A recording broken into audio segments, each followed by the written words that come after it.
Reka mbasuhuze cyane ndetse bahe ikaze ku makuru mashya Press, tukaba tugarutse muri Repubulika Iharanira Demokarasi ya Kongo,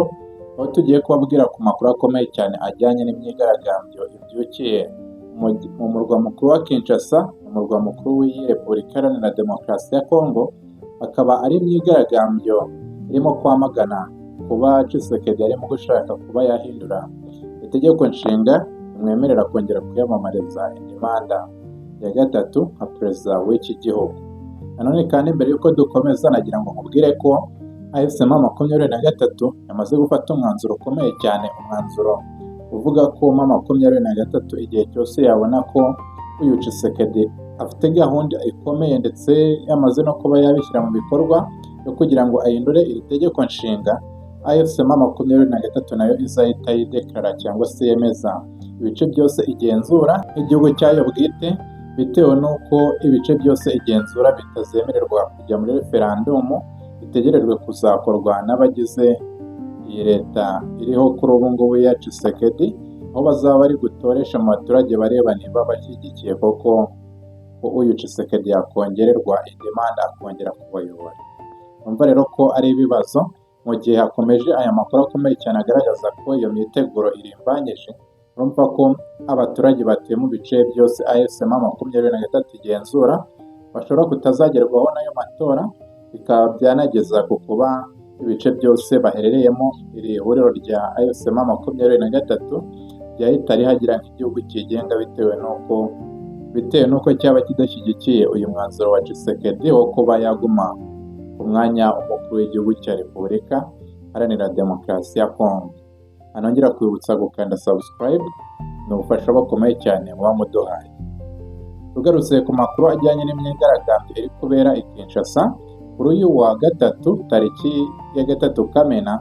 mu mujyi wa Kinshasa muri Repubulika Iharanira Demokarasi ya Kongo haramukiye imyigaragambyo yiswe Vie Morte, kubera yateguwe n'ihuriro ry'abatavuga rumwe n'ubutegetsi. Iri huriro rikaba ryari yise C64 cyangwa se C64,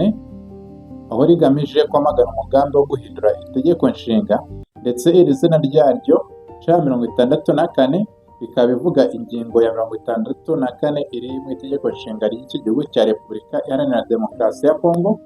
aho iyi ari inshinga yemerera buri munyekongo kuba yafata iya mbere akarwanya buri mutegetsi uwo ari we wese ushaka kugira ngo ahindure itegeko nshinga mu nyungu ze bwite, cyangwa se mu cyo bita akazu mu nyungu z'abamwe mu bo bayoborana, mbega bashaka kuyobora atari mu nyungu rusange z'abaturage bose b'iki gihugu cyabo. Iyi myigaragambyo rero ije nyuma y'uko muri Repubulika Iharanira Demokarasi ya Kongo humvikanye uyu mugambi wo guhindura itegeko nshinga. Abatavuga rumwe n'ubutegetsi bakaba bavuga ko kurihindura ari ukongera gufungura inzira yo kongera manda ya Felix Antoine Tshisekedi Tshilombo, kuri ubu ngubu usanzwe ari we uri ku mwanya wa perezida w'iki gihugu. Iyi myigaragambyo yari imaze iminsi irarikirwa abaturage ba Repubulika Iharanira Demokarasi ya Kongo, aho abakozi n'abacuruzi basabwe guhagarika akazi bakitabira iyi myigaragambyo nk'uko mwagiye mubibona mu mafoto ndetse n'amashusho yagiye acicikana. Urabona ko ku mihanda, mu masoko abantu ntabwo bakoze, bisa naho bitabiriye cyane iyi myigaragambyo ari benshi cyane.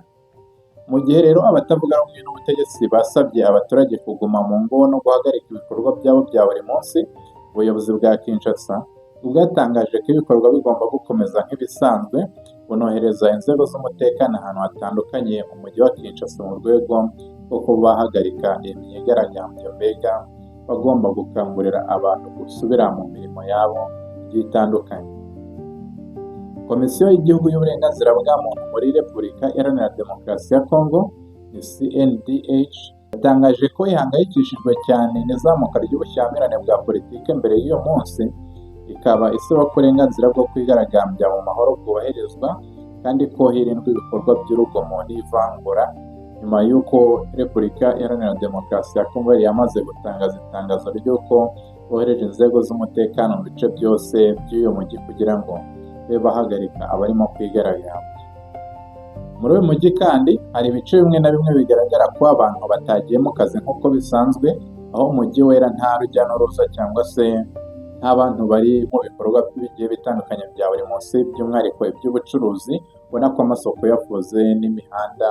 imodoka ari nke, abagenzi ari bake cyane ugereranyije n'uko byari bisanzwe.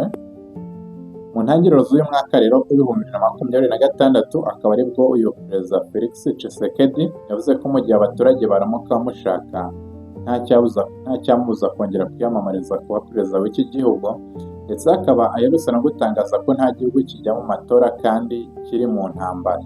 Ibi bigaragaza ko yaba afite gahunda yo kuguma ku butegetsi mu gihe iyi referandumu yo kwemeza